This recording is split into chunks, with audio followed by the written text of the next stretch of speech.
আসসালামু আলাইকুম ওয়া রাহমাতুল্লাহি ওয়া বারাকাতুহু ইন্নাল হামদুলিল্লাহি ওয়াস সালাতু ওয়াস সালামু আলা রাসূলিল্লাহ আম্মা বাদ। প্রিয় দর্শক শ্রোতা ভাই বোন, আজকে আমরা বানান করে কোরআন মাজিদ রিডিং পড়া আকর্ষণীয় পদ্ধতির 168তম পর্বে আমরা এসে পৌঁছে গেছি। সূরাতুল বাকারা আয়াত নম্বর হচ্ছে 210। এই আয়াতটি আমরা আজকে বানান করব। তো চলুন আমরা শুরু করে দিই ইনশাআল্লাহ তাআলা। তো প্রিয় দর্শক, এই যে 210 নম্বর আয়াত, এই আয়াতটা আজকে আমরা বানান করব। তো চলুন আমরা শুরু করে দিই।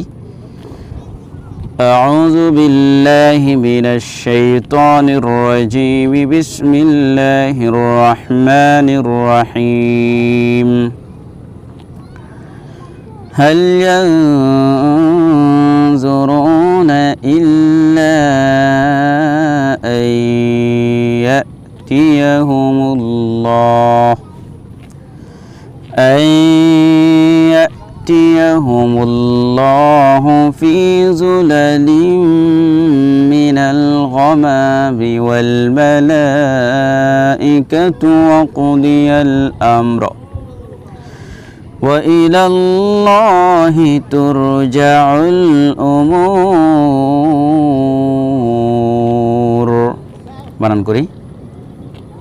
হাল আমজবর হাল, ইয়া নুন জবর ইয়াং, নুন সাকিনের পরে জ আসছে, এই জন্য ইখফা হয়েছে। এই নুন সাকিনের উচ্চারণটাকে নাকের ভিতরে নিয়ে গুন্না করতে হবে এক আলিফ, ইখফা গুন্না।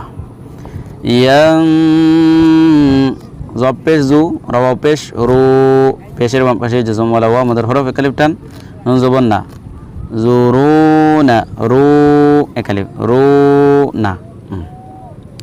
হামজা লামজের ইল, লাম আলিফ জবর লা, ইল্লা জবরের বাম পাশে খালি আলিফ মদের হরফ এক আলিফ টান, কিন্তু মদের হরফের এই যে আলিফ রয়েছে এইটার উপরে একটা টান দেখতে পাচ্ছেন, ডেউ চিহ্ন, এটা মধ্যে মুনফাসিল, এই জন্য ইল্লা জেনারি লম্বা করব। হামজা ইয়া জবর আই, এখানে নুন সাকিনের পরে ইয়া আসছে, এই জন্য ইয়াকে ডাইরেক্ট উচ্চারণ করব আমরা। আর নুন সাকিনের পরে ইয়া আসলে হেদগামে মাল গুন্না হয়েছে, একালিফ গুন্না করতে হবে এবং নুনকা ইয়ার সাথে মিলাইয়া।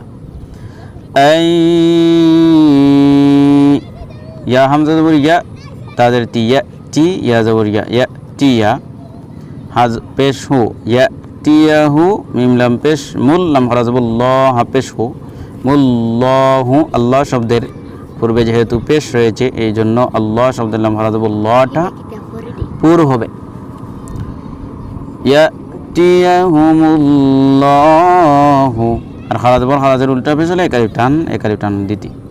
ফায়াজির ফি, জেরের বাম পাশে জজম ওয়ালা ইয়া মদের হরফ একালিফ টান, ফি জব পেজু, লাম জবর লা জুলা, লাম মিম দুই জেবের লিম। এখানে নুনে মিমে তাসদীদ গুণা করা ওয়াজিব, একালিফ গুণা করতে হবে এই মিমে, অর্থাৎ লিম, লিম। মিম জের মি, নুন নাম জবর নাল, মিনাল, গন জবর গ, মিনাল গ, মিম আলিফ জবর মা, জবরের বাম পাশে খালি আলিফ মদের হরফ একালিফ টান, মিম জের মি, গমামি, ওয়াল জবর ওয়াল, মিম জবর মা, ওয়াল মা, লাম খারা জবর লা, ওয়াল মালা, খারা জবর খারাজের উল্টা পেশ হলে একালিফ টান। এই খারা জবরকে মদের হরকত বলে। অতএব এই মদের হরকতের উপরে যদি এই তীর চিহ্ন থাকে, তাহলে চার আলিফ লম্বা করতে হবে। ওয়াল মালা,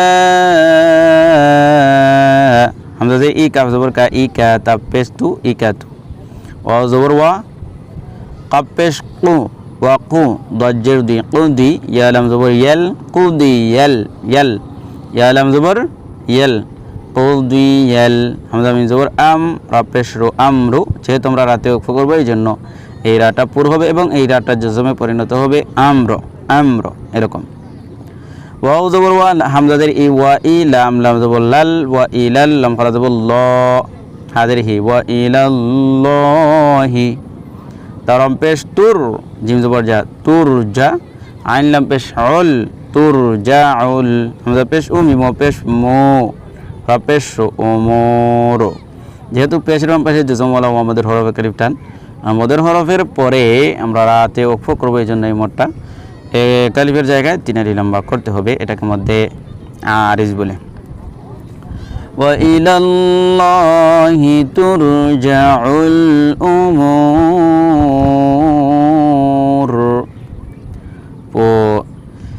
هل ينظرون إلا أن يأتيهم الله في ظلال